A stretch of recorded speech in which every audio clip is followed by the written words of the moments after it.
Em nome do Pai, do Filho e do Espírito Santo. Amém. Continuando a leitura do livro Coroa da Santidade. O fato de que Deus se tornou homem. Quase 2000 anos atrás, esse mesmo Deus entrou no universo que ele criou. Ele se tornou homem, Jesus Cristo. A maneira mais fácil e mais barata de tentar escapar dessa certeza em particular é fingir que todo o Novo Testamento da Bíblia, e acima de tudo o próprio Jesus, é apenas uma questão de ficção. Se uma conspiração deliberada ou uma elaboração de um mito que mais tarde foi mal interpretado ou uma mistura dos dois. Então começamos apontando a historicidade de Jesus, o histórico inegável. Quando se trata do estudo de eventos históricos que remontam a períodos anteriores à Era Moderna, existem duas opções fundamentais: ou acreditar no que é razoável acreditar neles na proporção da evidência confiável que temos, ou rejeitar categoricamente tudo como incerto, ou talvez até conspiração.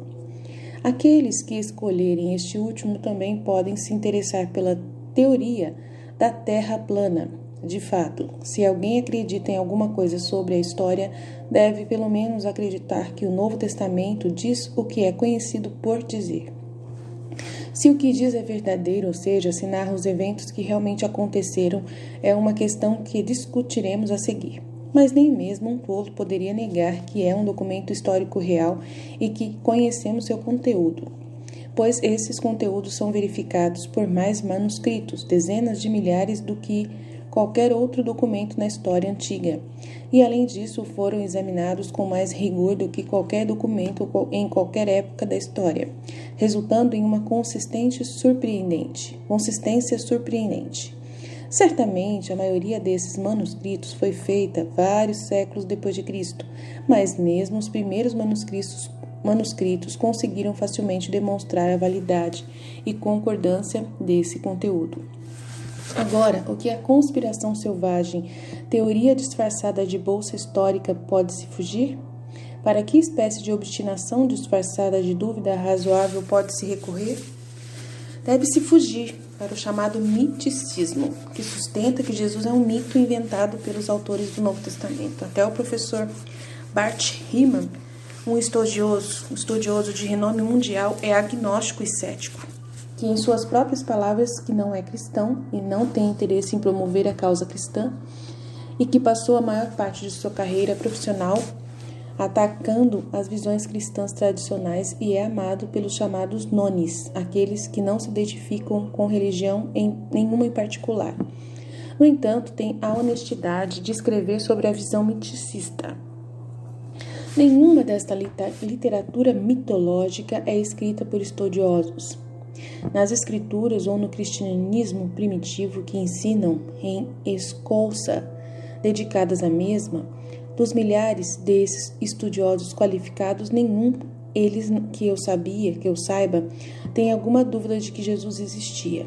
Aqueles que não pensam que Jesus existia são frequentemente militantes em seus pontos de vista e notavelmente hábeis em contrariar as evidências de que para o resto do mundo civilizado parece convincente e até irresponsável. Mas a realidade é que tudo o que você pensa sobre Jesus, ele certamente existiu. É impressionante que praticamente todo mundo que passou todos os anos necessários para atingir o acadêmico início cristão, Novo Testamento, está convencido de que Jesus de Nazaré era uma figura realmente histórica e real. Mas, infelizmente, como fica claro pela avalanche de publicações às vezes indignadas em todos os sites relevantes da internet, simplesmente não há maneiras de convencer os teóricos da conspiração de que a evidência de sua posição é muito pequena para ser convincente e de que a evidência de uma tradicional visão é completamente persuasiva. Quem escolhe acreditar em algo contrário à evidência de que a esmagadora maioria das pessoas encontra convincente, simplesmente não será convencido. Viver em um mundo de fantasia, da pseudo-história, como o retratado nos romances de ficção de Dan Brown, é apenas palatável para quem vive, não se importando com a verdade. Mas, novamente, tudo devo me preocupar com a verdade, e remeto quem disser o contrário às observações introdutórias deste capítulo. No mesmo trecho acima citado, o professor Ellman escreve que alguns dos miticistas rivalizam com o Código da Vinci em sua paixão pela conspiração e na superficialidade de seu conhecimento histórico, não apenas do Novo Testamento e do cristianismo primitivo, mas das religiões antigas em geral e ainda mais amplamente do mundo antigo. O Dr. Eman está certo. Montanhas de evidências irresistivelmente convincentes existem em apoio à existência de Jesus como uma pessoa real, que literalmente andou fisicamente na Terra 2000 anos atrás, e há precisamente zero evidência de que ele não existia, apenas fantasia e conjecturas. Lembre-se de que o Dr. Eman é um dos críticos mais populares de hoje do cristianismo tradicional. Ele, de todas as pessoas, tem tudo a ganhar com a conspiração de que Jesus é um mito. Por isso, justificaria suas próprias visões erradas e heréticas que pertencem ao cristianismo, porque se preocupar com a ortodoxia se o cristianismo é apenas baseado em um mito? Infelizmente, é aí que a sabedoria do professor Eman termina, pois ele não tem a autenticidade ou a coragem de perceber que esse Jesus a quem ele provou que realmente existia exige de nós tudo o que não pode ser tratado com segurança como meros assuntos acadêmicos da história a uma distância agradável e confortável, porque Jesus afirmou ser Deus. Divindade clara. Não precisamos denegrir outras religiões ou seus fundadores para ver porque nenhuma delas é o suficiente. Podemos simplesmente dar uma olhada honesta nas reivindicações indiscutíveis de cada uma. Alguns minutos de pesquisa cuidadosa sobre a questão permitirão que qualquer um veja facilmente que Jesus é o único que até afirma ser literalmente o próprio Deus. Muhammad apenas alegou ser um profeta. O Buda apenas afirmou ser um despertado. Confúcio alegou ser um mero professor. Abraão e Moisés alegaram ser apenas homens com quem o Senhor falou, sem nada definitivo sobre nenhum de seus próprios lugares na história do judaísmo. E o hinduísmo nem sequer tem um fundador claro, pois é uma destilação da cultura indiana antiga em um conjunto frouxo de crenças, adoração e modo de vida. Encontre o caminho para qualquer uma dessas religiões: Islã, budismo, confucionismo, judaísmo, hinduísmo ou qualquer outra religião não cristã, e cada um deles terá muito a dizer para você sobre Deus, mas nenhum deles propõe mostrar a você o próprio Deus.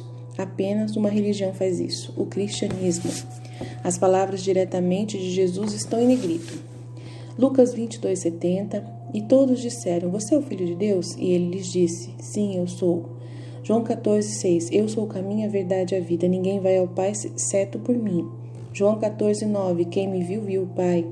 João 10:30-33. Eu e o Pai somos um. Os judeus pegaram pedras novamente para apedrejá-lo, dizendo: Nós apedrejamos você por nenhuma obra, não por obras boas, a não ser por blasfêmia, porque você, sendo homem, se faz Deus.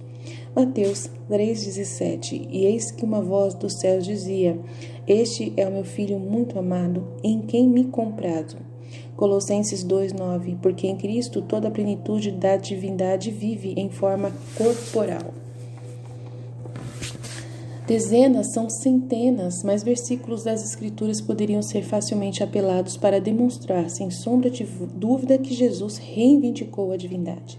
Apenas um pequeno número é apresentado aqui, mas mesmo esta mostra as reivindicações de Cristo à divindade, e não podem ser compartimentadas em uma área da Escritura. Para alguns, tentam argumentar que tais afirmações só existem no Evangelho de João, e ainda assim nós os vemos claramente nos evangelhos sinóticos e nas cartas paulinas. Os poucos que tentam negar as reivindicações de Cristo à divindade, por exemplo, unitaristas, testemunhas de Jeová e mormons, invariavelmente saltam para traduções sistematicamente distorcidas das Escrituras. Mas mesmo estes quase cristãos que confiam em traduções bíblicas comprovadamente desonestas para apoiar suas afirmações devem fazer uma pausa para ponderar. Até as escrituras que li reconhecem que os fariseus mataram Jesus, mas por quê? Porque eles iriam tão longe e ter sucesso? Porque eles mataram Jesus? Uma e apenas uma resposta soa claramente, porque ele afirmou ser Deus. Jesus nada mais era, até acusado de dizer ou fazer poderia ter merecido a morte, segundo a lei judaica. Curar no sábado, criticar os fariseus, limpar o templo com um chicote, comer com as mãos não lavadas, etc., eram coisas pelas quais os fariseus o odiavam, mas mesmo eles sabiam que nada disso era remotamente próximo ao motivo que busca sua morte. Antes, durante o julgamento perante o Sinédrio, em meio a todo tipo de caos e acusações contraditórias lançadas contra Jesus, foi somente quando ele finalmente respondeu abertamente à pergunta de quem ele era com as palavras "Eu sou", que tudo mudou. Pois, assim fazendo, todos os presentes sabiam que ele se apropriou do soberano do Senhor "Eu sou", ego eimi, afirmando ser a própria essência com a própria existência, assim como o Pai se revelou a Moisés no deserto. E naquele momento a farsa de um julgamento mudou imediatamente de um evento que teria sido apenas mais uma trama nefasta dos fariseus para uma missão estabelecida por eles para garantir que Jesus fosse morto. Mas a próxima coisa que devemos fazer é considerar o que tal reivindicação à divindade implica. Simplesmente não há possibilidade de morno aqui. Não é preciso um psicólogo para perceber que alguém que afirma estar Deus também é Deus ou é um louco. Quem faz tal afirmação certamente não é um mero professor sábio, um mero filósofo, um mero guia espiritual, um mero pregador judeu da Galileia. É verdade que Jesus Cristo não está sozinho em suas reivindicações à divindade. Alguns hoje fazem essa mesma afirmação e outros no passado fizeram o mesmo. Há muitos programas de televisão e documentários feitos sobre eles, que são sempre divertidos de assistir, rindo e reconhecendo que Jesus é o único que já fez essa afirmação e que ao mesmo tempo não é, obviamente, louco. Aqueles que dariam a Jesus o crédito de ser um bom professor ao rejeitar suas reivindicações à divindade são confrontados com uma tarefa bastante tarefas. Saber que os humanos são todos feitos da mesma coisa e tendem à semelhança. Uma expectativa perfeitamente razoável seria encontrar pessoas semelhantes frequentemente ao longo da história, ou, no mínimo, esperamos encontrar pelo menos alguns, pelo menos um em cada geração de cada cultura ou nação, ou seja, outros professores de moral que dispensaram sabedoria impecável ao longo de uma vida impecável e tiveram a coragem de morrer por ela, nunca se retratando sob nenhuma pressão, mas também o tempo todo reivindicando o status divino como a única verdade. Tal investigação não encontrará senão Jesus Cristo, mesmo que alguém insista em fechar os olhos para montanhas de evidências em apoio à ressurreição e milagre de Jesus.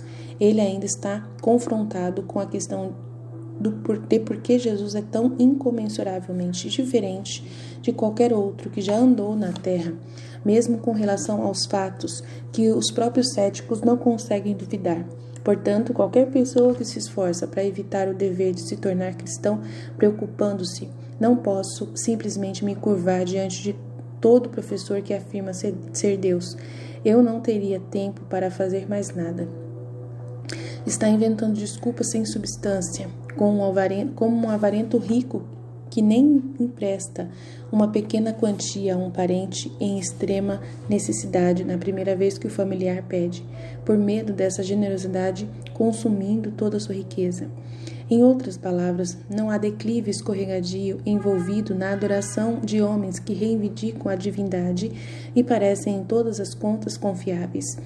Há apenas uma escada com apenas um passo, e apenas uma desculpa verdadeiramente paranoica e lamentável para um homem se recusar a dar esse passo por medo.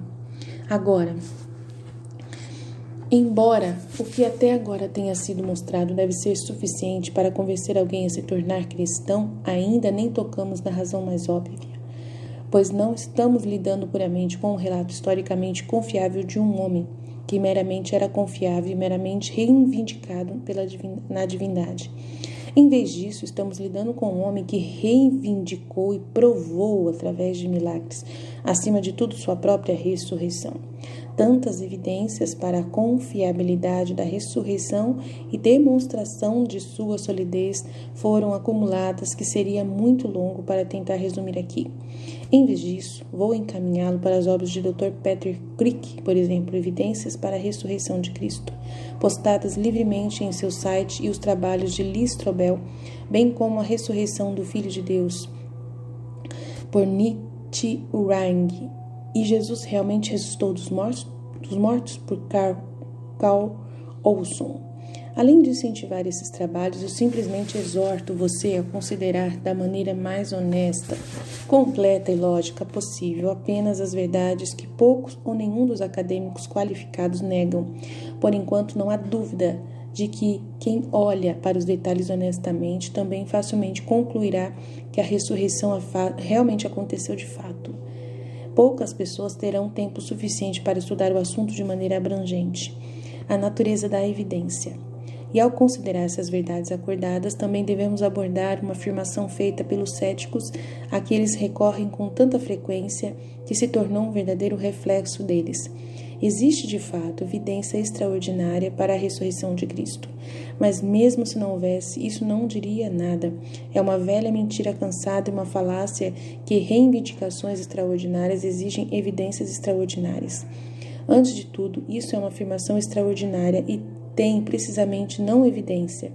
Mas além de simplesmente sem evidências, também é absurdo, pois todos sabem que todas as reivindicações exigem razoável evidência. Se uma conclusão é mais evidente e razoável do que a outra contraditória, deve-se acreditar, apesar do preconceito de alguém de si mesmo irracional e não comprovado, alegar que é extraordinário. O grau de evidência necessário para uma reivindicação é medido apenas com base na quantidade de evidência existente para outros que a contradizem. Se, por exemplo, alguém quisesse argumentar que a Terra era plana, ele precisaria de evidências extraordinárias simplesmente porque já existem grandes evidências de que ela é redonda. Da mesma forma, o único caso em que evidências extraordinárias seriam exigidas no cenário atual é se alguém fosse negar a ressurreição de Jesus, pois ao fazê-lo ele está contradizendo o que grandes evidências já apontam, enquanto quem acredita na ressurreição não está assim acreditando em algo que seja contrário à evidência. Além de todos os documentos do Novo Testamento que já estabelecemos como, no mínimo, um sólido documento histórico afirmando com ousadia a ressurreição de Cristo. Também é verdade, olhando além das páginas da Bíblia, outras evidências relevantes que virtualmente ninguém nega, que não temos registro histórico de qualquer um vendo um cadáver de Jesus depois do domingo da Páscoa. Não temos registro histórico atual de alguém já encontrar o cadáver de qualquer pessoa que pudesse razoavelmente ter sido Jesus, embora os arqueólogos tenham tido 2000 anos para fazê-lo e ainda encontrem regularmente cadáveres ainda mais velhos e não tenham problema em discernir a quem pertencem. Nós fazemos não ter qualquer registro de qualquer um que alegaram ter visto ressuscitado depois de Jesus retratando essa afirmação. Nós fazemos não ter qualquer registro de qualquer um que alegou ter visto ressuscitado Jesus depois retratando essa afirmação. Nos faz ter registro de muitas pessoas e, o mais importante, cada apóstolo está disposto a morrer por sua crença na ressurreição. E isso não é apenas relatado na Bíblia, mas em outros documentos antigos extra-bíblicos do mesmo período. E se os apóstolos estavam mentindo, deve-se considerar que não temos registro de nenhum outro cenário comparável que tenha ocorrido a qualquer momento, em qualquer lugar e em toda a história. Ou seja, um grupo de pessoas proclamando uma certa alegação verificável e falsificável sobre um evento objetivo real e observável por muitos, chegando ao ponto de morrer em vez de negá-lo, sem se retratar apenas para que todo o assunto seja revelado posteriormente como fraudulento. Não temos registro histórico de ninguém sempre sobrevivendo a uma crucificação romana como Jesus suportou, assim, renderização completamente absurda chamada hipótese de desmaio, em que a ressurreição aparentemente ocorreu, mas na verdade era uma fraude.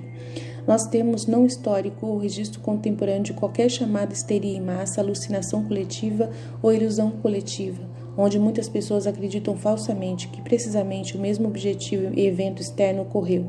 De fato, não há nenhuma evidência científica de que mesmo é tal coisa como alucinação coletiva. Para resumir a lista acima, mesmo se restringirmos nossas considerações apenas aos fatos que ninguém nega, temos evidências extraordinárias da ressurreição e não temos uma única peça da evidência contradizer Jesus. Ressurreição, além do preconceito ateísta de que não poderia ter acontecido porque isso significaria que os próprios ateus estão errados, e porque alguém ouve um argumento que se resume a nada além de isso não pode estar certo, porque se estivesse certo, meus próprios pressupostos estariam errados? Considere algumas outras ilustrações. Para um amigo que sabe que pode confiar, não deve haver nenhuma prova adicional para você acreditar nele, porque ele conta sobre um amontoado de 50 carros que ele testemunhou em seu caminho para o trabalho, de que quando ele diz que viu alguém ser puxado, acabou por excesso de velocidade. Uma é uma afirmação comum, uma afirmação extraordinária, e ambas devem ser consideradas, uma vez possuem evidências razoáveis, nomeadamente testemunho ocular confiável, testemunho que não seja contradito por nenhuma outra evidência definitiva. O pedido de um pai de saltar apenas faça "eu sei que posso te pegar", como o filho está à beira de uma queda que o filho não pode ser devido ao seu ângulo enquanto olha através da neblina, deve obrigá-lo tão prontamente quanto quando esse pai dá ao filho um copo de leite para beber. Pois se o pai não é digno de confiança e tem maus planos para o filho, ele pode ter envenenado facilmente o leite. Porque se preocupar em levar seu filho a algum penhasco à beira de um abismo enevoado perfeitamente adequado para um ato de fé por parte do filho que leva à morte? As alegações implícitas em cada cenário, a saber, este leite é seguro para beber, e esse abismo desconhecido que você não pode ver é seguro para pular, são obviamente reivindicações comuns e extraordinárias respectivamente, e no entanto esta distinção seria absurda para o filho usar como critério para a tomada de decisão. Podemos ver que, ao decidir uma questão comum com base em evidências mínimas, é mais provável que seja prejudicial se aqueles que apresentam as evidências não merecem confiança, do que decidir uma questão extraordinária com base em evidências razoáveis, mesmo que esse risco seja exatamente o que as reivindicações extraordinárias exigem, evidências extraordinárias. Para então, tentando eliminar a única questão que importa, então não é irrelevante. Isso é comum ou extraordinário, mas é a questão essencial, isso é razoável. Ou seja, é esta afirmação clara de alguém que eu sei que é confiável com base no fato de que ele está apenas me transmitindo em vez de dar sua própria interpretação dos eventos e pertencendo a um cenário que não é propenso a estar enganado? Se uma resposta afirmativa é dada a essa pergunta, o homem verdadeiramente racional não duvida mais do curso de ação adequado. O inverso também é verdadeiro. Em uma linha serial de raciocínio que leva à condenação de um homem, cada peça dessa cadeia lógica, por mais que pareça comum, deve receber o mesmo escrutínio, como se fosse a única peça convincente.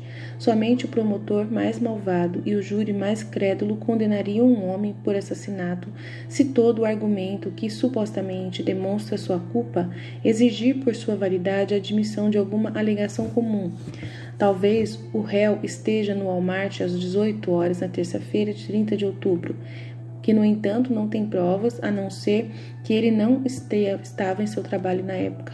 e apenas o mais duplicado dos defensores e o mais obstinado dos júris falharia em condenar um homem por assassinato apenas por causa de uma ligação extraordinária. Talvez o assassinato da vítima seja o resultado de uma pontaria especializada. Se um grande número de pessoas está iludido ao pensar que tem a mesma doença inexistente, mas isso, obviamente, não é relevante para discussão em discussão, pois quando muitas pessoas se autodiagnosticam, estão apenas descrevendo um fenômeno subjetivo. Este não é o caso quando as pessoas descrevem o que realmente veem. Há evidências suficientes para provar sem sombra de dúvida que isso aconteceu, mesmo que não se classifique as evidências como extraordinárias. Como nada mais na história do mundo, vamos dar um passo atrás, porque há apenas uma melhor apresentação das evidências mais relevantes que podemos fazer. Aquele que está decidido a acreditar em uma teoria da conspiração continuará tragicamente a fazê-lo até que a própria realidade chegue e atire na sua cabeça como 2x4. E, de fato, os teóricos da conspiração endurecidos continuarão com suas conspirações, apesar das evidências. Isso foi mostrado aqui. Então, em vez de apresentar mais evidências, o que poderia ser feito com facilidade, concluo esta sessão implorando até o teórico da conspiração mais endurecido a simplesmente dar uma olhada superficial nos fatos mais fundamentais da história e do mundo, como agora é que não são. Até o mais excêntrico desses teóricos nega. Existe uma religião chamada cristianismo, existe há 2000 anos, desde a sua fundação. Explodiu em número de adeptos entre nações e culturas como nenhum outro fenômeno na história. Séculos e séculos se passaram e sua morte não foi vista, nem até os mais anticristãos admitem isso. Sua morte jamais será vista. Não é um sistema confortável de ajuda ou autoajuda, cuja propagação de incêndios não seria surpreendente devido à falta de exigências ou dificuldade envolvidas. Não, sim, é tudo consumir fogo, que qualquer cristão reconhece deve ser o princípio absoluto de toda a sua vida, exigindo a totalidade de si mesmo. Lembre-se a seguir que já estabelecemos que Deus existe. Sinta-se à vontade para consultar novamente a sessão anterior, se precisar ser lembrado desse fato. Se você realmente pensa que Deus permitiria uma farsa tão completa, mas muito pior, uma categoricamente mentira diabólica que o cristianismo, se não for verdade, exercer domínio incomparável sobre as religiões do mundo por 2000 anos, então eu não acho que você realmente acredita em Deus. Dadas essas premissas, o que você acredita é algum tipo de ser semi-poderoso que nem consegue reinar sobre o mundo que ele criou, não um criador onipotente e mestre do universo, quem é o único Deus verdadeiro. Não adianta argumentar que essa crítica também funciona contra o cristianismo, devido à existência de outras religiões com muitos seguidores, por exemplo, Islã e Hinduísmo. Pois, como estabelecemos no início dessa sessão, as próprias reivindicações dessas religiões não são nada parecidas com as reivindicações do cristianismo. E daí que o Islã tem quase 2 bilhões de adeptos. Seu fundador não reivindicou ser Deus e, portanto, não se pode dizer que sua disseminação seja a disseminação de uma mentira diabólica como o cristianismo seria se fosse falsa. Muhammad afirmou ser um profeta. Maomé, afirmou ser um profeta, e se ele era verdadeiramente um profeta ou um falso profeta, não muda o fato de que grande parte de sua mensagem se sobrepõe à do cristianismo, e é perfeitamente razoável considerar Deus com sua vontade permissiva, permitindo que o Islã permanece a religião dominante de uma área geográfica relativamente pequena e de poucas culturas, mesmo que não seja pequena em adeptos. Até que essas pessoas estejam prontas para o Evangelho, não é igualmente razoável considerar Deus permitindo que o cristianismo tenha tal domínio. Para um longo período de tempo, sobre uma extensão tão vasta do mundo, se suas reivindicações fundamentais, por exemplo, a divindade de Cristo e sua ressurreição, não forem verdadeiras, em vez disso, como é claro, para quem fez um balanço honesto mesmo dos fatos históricos atuais, que ninguém nega, simplesmente não é possível reconhecer a existência, poder e vontade de Deus, e ao mesmo tempo dizer do cristianismo o que deve ser dito explícito e implicitamente, para não segui-lo. Mas talvez ainda haja um apelo final e desesperado, permanecendo timidamente nos recessos da mente de uma criança teimosa que não quer completar suas tarefas de escapar do dever de seguir o Deus homem. Não posso ser apenas uma boa pessoa. Isso não é o suficiente? Bem, suponhamos que seja suficiente. Vamos admitir, pelo menos por uma questão de argumentação, que desde que você realmente seja uma boa pessoa, você estará pronto no que diz respeito a Deus para o dia do julgamento e vida após a morte. Mesmo admitindo isso, aqueles que recorrem a esse apelo já se preocuparam em considerar o que querem dizer com o bom? Eles realmente pensam que alguém que ignora ou rejeita o que deve ser verdade é uma pessoa boa? É um duplicado, hipócrita, mentiroso uma pessoa boa? Faz o mentiroso, hipócrita e duplicado se tornar a pessoa boa se ocasionalmente é voluntário em uma cozinha de sopa, não é um criminoso e geralmente não é flagrantemente mal com as pessoas?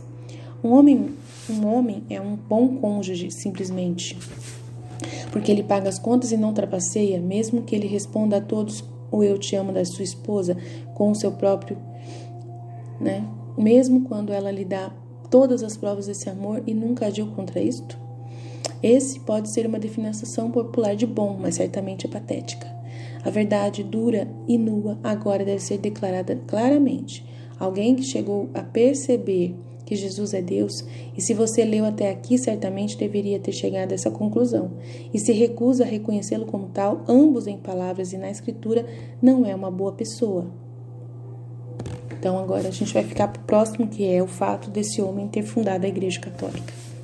Então vamos ficar por aqui. Qualquer coisa, se você tiver alguma dificuldade para entender a leitura, o livro vai ficar à disposição aqui na descrição para vocês mesmos lerem, tá bom? Coroa da Santidade, de Daniel O'Connor. Deus abençoe.